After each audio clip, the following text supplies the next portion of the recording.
Hi, so I am back with another little paint and chat video. Last time I did one, I got 1 subscriber from it, so that's like enough success for me to do a second one.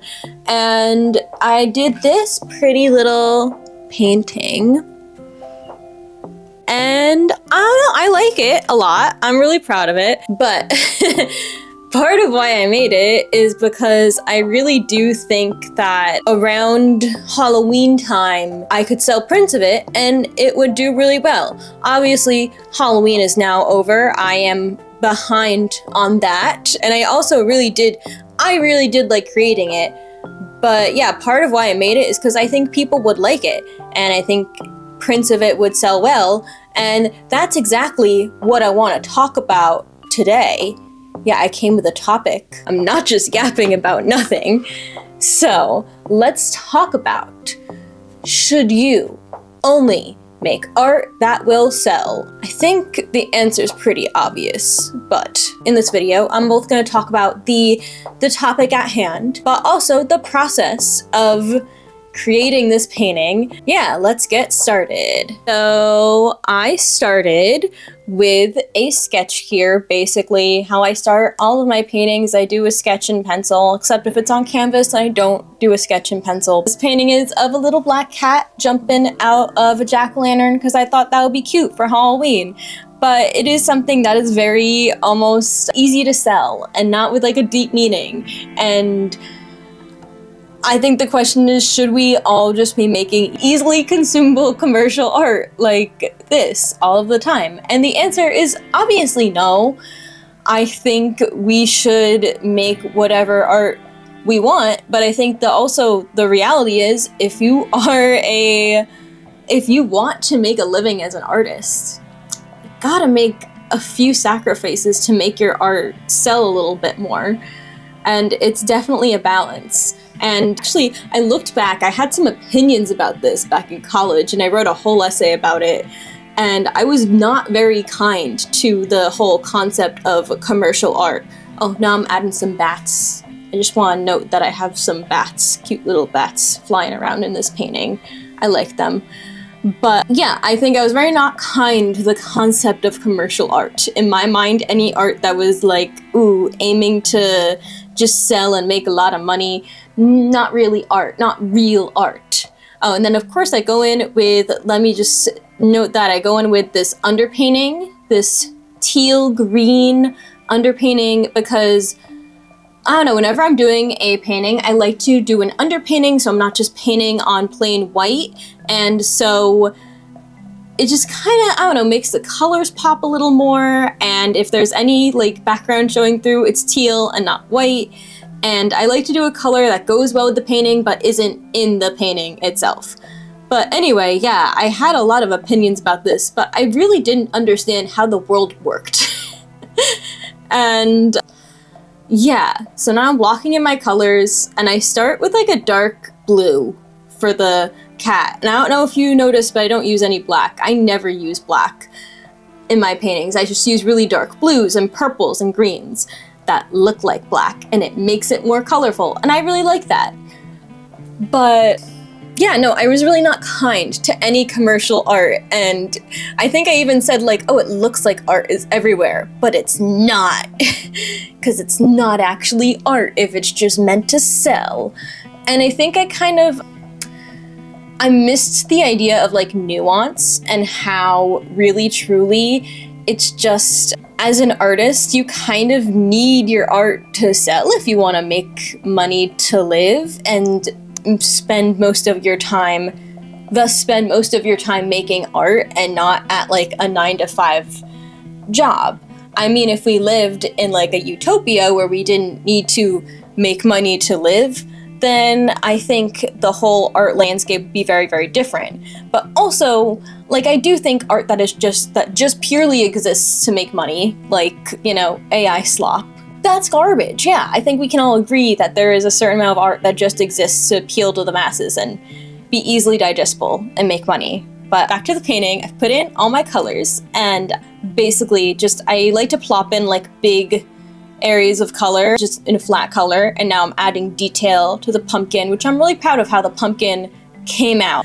But yeah, it kind of reminds me, I saw this video by the entomology nerd where he had a chart where basically it went from like how good something is at like appealing to the masses and like fitting its form versus how much artistic integrity it has, and how often you gotta kind of sacrifice a little bit of artistic integrity to make something more commercially successful, which is really just a hard truth as an artist. Like, that's just the truth. You have to try to think about what people will want to see from you. And I think it almost becomes a subconscious thing, which is why I really, like, I think as an artist, I think you have to ask yourself, okay, like once you're trying to make money, you do have to stop and ask yourself, like, oh wait, am I just doing this painting because I think it'll sell well? Or am I doing this painting because I want to make it? Or is it both? It's okay if it's a little bit of both. But yeah, now I'm filling in the like eyes and nose and mouth of the jack-o'-lantern in this painting, and I'm kind of imagining like what you might see through it, how you might kind of see the little kitty cat's bum in the painting, but not really. And filling in more of the details of the pumpkin. But I think it's really important that's why I also think it's really important for artists to start off just learning how to make art without a audience in mind and without trying to sell it. I mean, there's so many reasons why you should do that first, but this is one of them. And I think as an artist, you need to step back and be like, okay, am I just making it because I want to make it? Or am I just making it because this is what people want to see? And like, you have your audience and you you start to find your audience and figure out what your audience likes. And I think you kind of almost subconsciously start to make art for them. But, oh, now I'm adding some trees in the background to kind of give this illusion, this idea of depth in this painting. But yeah, when I was making this painting, like, truthfully, I did want to paint a cat in a jack-o'-lantern. I thought that was fun, but I also really do have the knowledge of like, ooh, in Halloween, people are gonna love this. But also, I feel like if I was being more like, ooh, I'm gonna make paintings that will just sell, like right now I would be making Christmas art. But I hate anything that's like too early Christmas in November. So I'm not doing that. And I think really, if you try to make your art too commercial, I think the truth is you are going to torture yourself. Because then you're just gonna be like, what does my audience want to see? What does my audience want to see? And then you lose touch of why you started making art in the first place, which is you had a message, you had a reason, you just liked painting and you enjoyed painting certain things. And then if you lose that, it's like, well, you're just not gonna have fun anymore. And art isn't all fun, but like, if you should be enjoying it. You should be at least somewhat enjoying it if you're making it.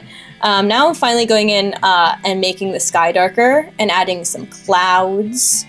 And yeah, I really like how the sky came out in this painting. I love a night sky. I love a night sky. I love a galaxy.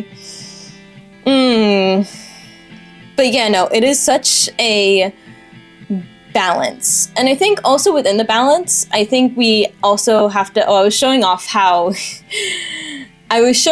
I did the little, how I did the cloud. I was proud of that cloud. It was kind of like a wet on wet technique. I just had to stop and say that for a second.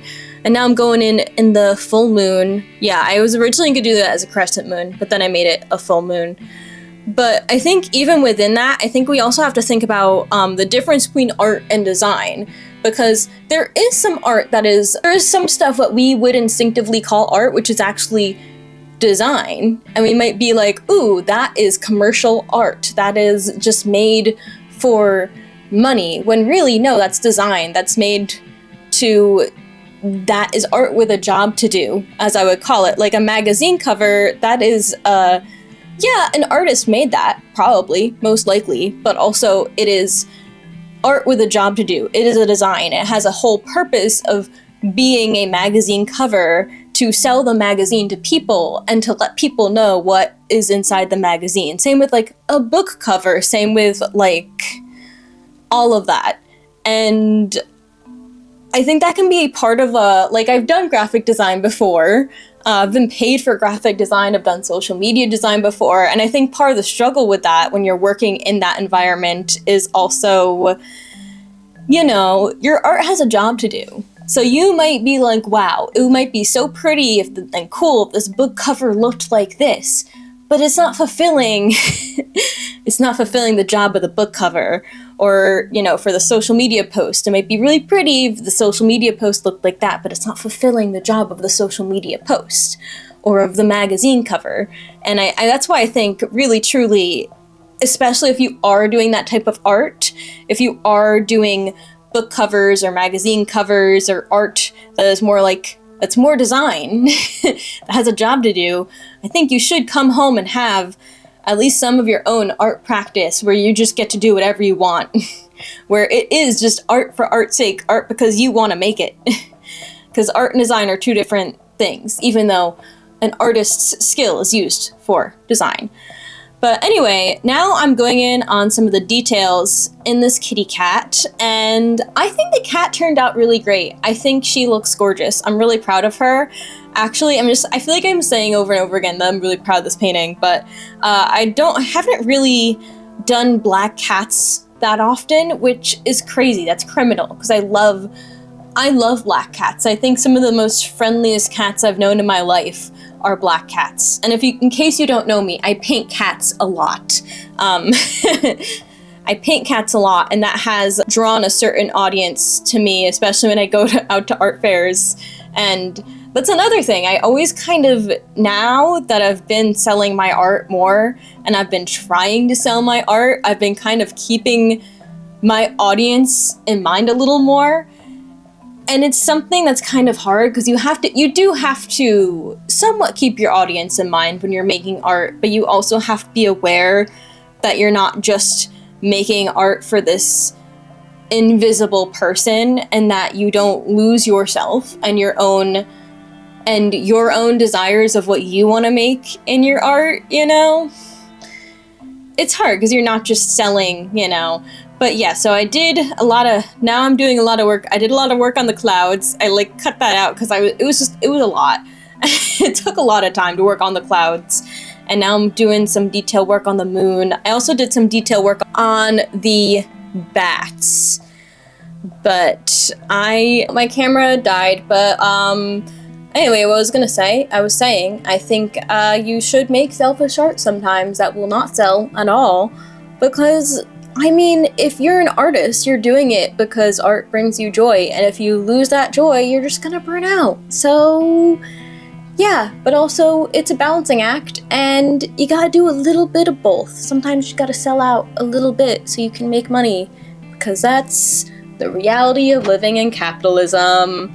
Yeah, no, it kind of reminds me of, quick little story, it kind of reminds me of a professor I had in college who was like, yeah, I only ever make art when I'm not paid for it. I never want to be paid for my art. And we were like, buddy, as students, we were all like, buddy, that doesn't work for most of us because, you know, if you want to actually make art full time and spend a lot of time on your art, then you can't have another job and you gotta be paid for it. So that's just the moral of the story. But yeah, thank you for watching. If you enjoyed watching me paint, if you enjoyed this discussion, please hear your 2 cents in the comments below. And I want to know about your experiences.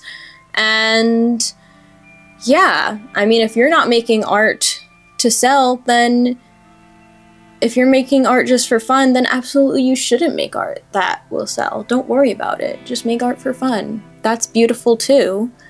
And I feel like there's a lot I wanted to say in this video that I didn't say.